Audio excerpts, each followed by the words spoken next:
जानिए हर सच की कहानी दिनेश ठक्कर की जुबान आपके अपने नेशनल न्यूज इंडिया पर। आरोप आज तक लगते आए हैं, कृष्ण भगवान पर भी लगे, सीता माया पर भी लगा है। आरोप तो एक आरोप प्रत्यारोप की दुनिया है, परंतु यदि न्यायपालिका रिव्यू समीक्षा करे और इसका पुनः विचार करे तो निर्दोष पाया जाएगा। यदि साधक नहीं हूँ, परंतु मैं लोगों की आस्था देखता हूँ, लोगों का आध्यात्मिक विचार देखता हूँ, उनके जीवन की उन्नति देखता हूँ, प्रगति देखता हूँ, उनकी विचारधारा देखता हूँ, उनकी सोच देखता हूँ, देश के प्रति सोच देखता हूँ, तो लगता है बापू निर्दोष है। यदि सरकार के अंदर सरकार है और ये धार्मिक है, हिंदुवादी हैं, तो जिस प्रकार आसुराम बापू को फंसाया गया, उनको जल्दी से जल्दी उसकी रिव्यू पिटीशन लगाकर रिहाई किया जाए। सिरोही में उस टाइम मेरे बालाराम जी से संपर्क हुआ, उनकी मैं भजन संध्या और उनका देखने मतलब उनकी भजन संध्या प्रति आध्यात्मिक रुचि और बापू के भजनों में गहनता और अपनी खुद की आध्यात्मिक जागृति और अपने खुद संयमित रखना, ज़िंदगी में किस प्रकार आगे बढ़ना, हर परिस्थितियों में अपने आप को मैनेजमेंट रखना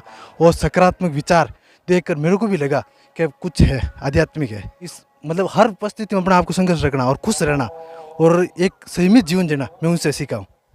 लेकिन अब तो आरोप लग रहे हैं जेल में। आरोप आज तक लगते आए हैं, कृष्ण भगवान पर भी लगे, सीता माया पर भी लगा है।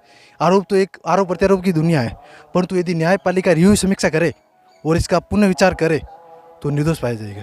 विश्वास है कि बापू आएंगे? हाँ, मुझे विश्वास है, क्योंकि मैं यदि साधक नहीं हूँ, परंतु मैं लोगों की आस्था देखता हूँ, लोगों का आध्यात्मिक विचार देखता हूँ, उनके जीवन की उन्नति देखता हूँ, प्रगति देखता हूँ, उनकी विचारधारा देखता हूँ, उनकी सोच देखता हूँ, देश के प्रति सोच देखता हूँ, तो लगता है बापू निर्दोष है। और मैं खुद भी इनके साथ जुड़ा हूँ काफ़ी 4 सालों से, तो मुझे लग रहा है बापू जी निर्दोष है। मतलब बापू के प्रत्यक्ष दर्शन तो नहीं किए होंगे? मैंने नहीं किया दर्शन, परंतु मैंने प्रत्येक दर्शन नहीं किया, परंतु मैं अभी काफ़ी इनकी जो रैली होती है वहाँ पर गया हूँ, वो मैंने वहाँ के लोगों की आस्था देखी हूँ, अपने धर्म के प्रति आस्था देखी हूँ, वो मैंने देख कर लगता है कि बापू निर्दोष थे। लोगों को एक राजनीतिक षड्यंत्र से फंसाया गया है।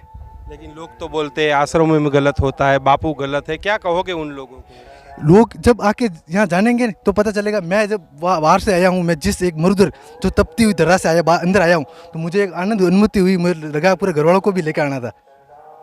मतलब बापू की रिहाई ये आस्तिक स्थल है और अपने आप को एक आनंदित होता है, प्रफुल्लित करता है, कोई गलत नहीं है। मतलब रिहाई होनी चाहिए, रिहाई होनी चाहिए। मैं सरकार को कहता हूँ कि आप अपनी एक रिव्यू पिटीशन की सहायता से वापस इसका पुनर्विचार किया जाए और पुनर्विचार करके पूरा केस को एक बार वापस देखे जाए कि क्या है, क्या पर किस गलती हुई हो, क्योंकि फंसाने को हर कोई फंसा सकता है।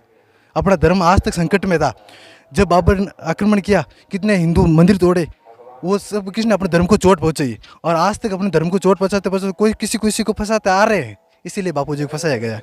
यदि सरकार के अंदर सरकार है और ये धार्मिक है, हिंदुवादी हैं, तो जिस प्रकार आसुराम बापू को फंसाया गया, उनको जल्दी से जल्दी उसकी रिव्यू पिटीशन लगाकर रिहाई किया जाए। जब उनसे जुड़ेंगे तो पता चलेगा ये वस्तु क्या है।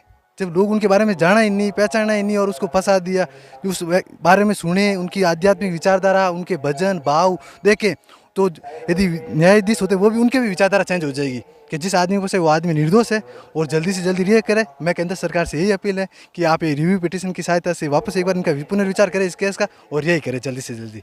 जानिए हर सच की कहानी दिनेश ठक्कर की जुबान आपके अपने नेशनल न्यूज इंडिया पर।